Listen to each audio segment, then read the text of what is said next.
Alright, this video talks about Lesson 11, which is features of the genetic code, and it goes over Lesson 11 group problems. So let's get started. Alright, so the first question talks about translation and how it's divided into the three stages of initiation, elongation, and termination. And question 1a wants to know what mRNA sequences, rRNA molecules, and tRNA molecules are involved in translation, initiation, in E. coli. So the mRNA sequences are the Shine-Delgarno sequence, which is found within the 5' untranslated region of the mRNA, and this one forms hydrogen bonds with the 16S RNA of the small subunit of the ribosome. The other one is the start codon, which is recognized by the initiator tRNA molecule. So the rRNA molecules that are involved is the 16S RNA molecule, which forms hydrogen bonds with the Shine-Delgarno sequence. And the initiator tRNA molecule is the tRNA molecule, and it recognizes the start codon within the P site of the ribosome. So B wants to know what proteins are involved in initiation. That's going to be the IF3, which facilitates the interaction between the 16S rRNA and the Shine-Delgarno sequence, and it consumes one GTP molecule, and IF2, which delivers the initiator tRNA to the P site of the ribosome and also consumes one GTP molecule. 1C wants to know what mRNA sequences and rRNA molecules are involved in translation elongation in E. coli, and that is going to be your 23S rRNA and the 16S rRNA. So the 16S rRNA checks the interaction between the mRNA codon and the tRNA anticodon. And the 23S RNA is the peptidyltransferase that synthesizes the peptide bonds between amino acids, and it is a catalytic rRNA molecule, which means it's a ribozyme. And the mRNA sequences are, just the sense codons, and it's a group of 3 nucleotides, and it's recognized by an incoming tRNA in the A site of the ribosome. 1D wants to know proteins involved in elongation. That's going to be EF2 and EFG. EF2 delivers the charged tRNA molecules to the A site, and EFG causes the ribosome to move towards the 3' end of the mRNA one codon at a time during translation. So 1E asks what mRNA sequences and proteins are involved in translation termination. It's going to be the stop codons for the mRNA sequences and the 5' untranslated region, the 3' untranslated region. And the proteins are, and the proteins are the RF1 and the RF2, and each of them recognizes different sequences. They're the release factors. So moving on to question 2, this talks about the wobble rules. So there's a little table that shows the wobble rules, and it wants to know if a codon has the sequence 5' UUU to 3'. What are the sequences of the tRNA anticodons that can recognize this codon? So as you can see, it ends in a U, so it's going to have to end with either an A, like that codon right here, or a G, like that one, or an I, such as that one. So just another question asking the same thing, except for this time the codon is GCG. So the codons are going to be 3' CGC to 5', 3' CGA to 5', or 3' CGU to 5'.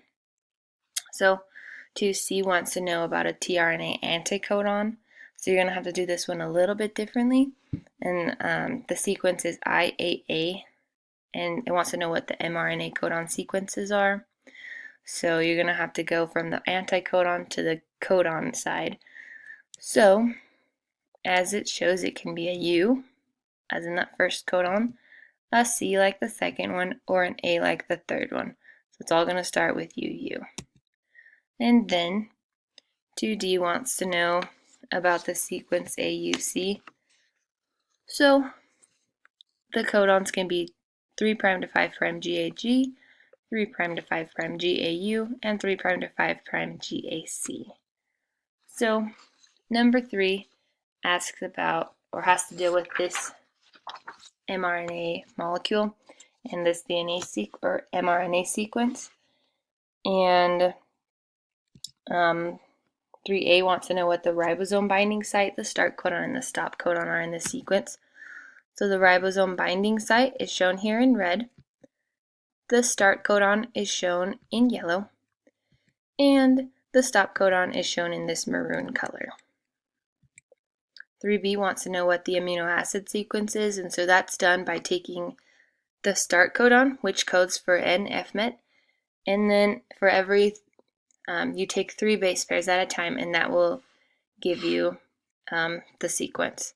So as like it shows here, the start codon will code for that one, the next one will code for that one, and so that's going to be your sequence, your sequence of the polypeptide. So what happens if that G is deleted? You're going to have to shift everything over, and it's going to change the sequence, the amino acid sequence for everything after that G. So there's our new sequence. Delete it. And then D wants to know what's the amino acid sequence if those ones are deleted, so that AAA, if it's deleted, and or not the AAA, but that AAU. So there are the bases right there. I mean the amino acids, sorry. And then E wants to know what is the amino acid sequence if the base in italics is changed to an A. So you see in the purple 3 letters, the last U, we're going to change that to an A, and that will change it to a stop codon, and the sequence will stop right there. So number 4 talks about the energy required to translate an mRNA molecule into a polypeptide. So a charged TNA molecule is covalently linked on the 3' end to an amino acid. So as the picture shows right here, here's the amino acid, and below it is the tRNA molecule. How many ATP molecules are consumed to charge one tRNA? This is 1 ATP molecule, which attaches to the amino acid to the 3' end of the tRNA molecule. For C, wants to know how many GTP molecules are consumed during the initiation step of translation. It's going to be 2 GTP molecules. One is consumed by IF3 to facilitate the interaction between the 16S rRNA and the Shine-Delgarno sequence, and the other one is consumed by IF2 to deliver the initiator tRNA to the P site of the ribosome. For D, wants to know how many GTP molecules are consumed during each of these elongation cycles. So it's going to be 2 GTPs per cycle. One is consumed by EF2 to deliver a charged tRNA to the A site, and one's consumed by EFG as it translocates one ribosome, or the ribosome 1 codon closer to the 3' end of the mRNA. And how many GTP molecules are consumed during the termination step of translation? That's going to be 1 GTP molecule. And it is used by a release factor to cleave the bond between the polypeptide chain and the tRNA molecule in the P site of the ribosome. And the last question wants to know about these this different sequence and how we can go from the wild type to the mutant ones. So you're going to have to write one of the possible mRNA sequences for the wild type protein. This answer could vary because, as you can see, many different codons can code for the same amino acid sequence. So the one that we chose is shown here below the wild type one. 5b wants to know the specific nucleotide changes that lead to the mutant. So in order to get to mutant 1, there was a change from a U to a G in the third codon. So this third codon, this one was changed to a G, which made it a stop codon. The second one, a change from a U to a C in the third codon. So 1 to third codon, this U or this C used to be a U, so that would change the amino acid associated with it. And in the third strain, a deletion of the second G nucleotide in the second codon. So this was the second codon, and we deleted the second G. It generated the mutant 3 protein, and it's a frame shift mutation. So 5C wants to know,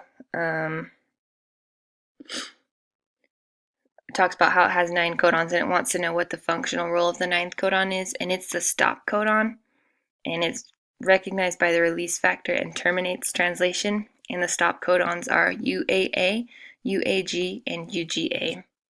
And the final question wants to know what sequence is contained within the 5' untranslated region, or UTR, and what is the purpose of this sequence.